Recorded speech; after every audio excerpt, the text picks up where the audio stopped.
adigoo aan waqti badan ka lumin ku baro luqadda Ingiriiska si fudud. Do you know me? Do you know me? Ma i garanaysaa? Yes, I know you. Yes, I know you. Haa, waan ku garanayaa. Who am I? Who am I? Kumaan ahay? You are Ahmed. You are Ahmed.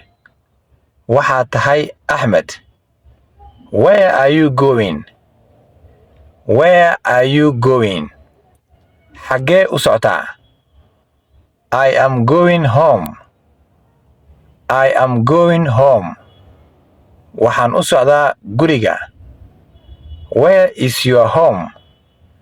Where is your home? Waa xaggee gurigaaga? My home is in Islii. My home is in Islii.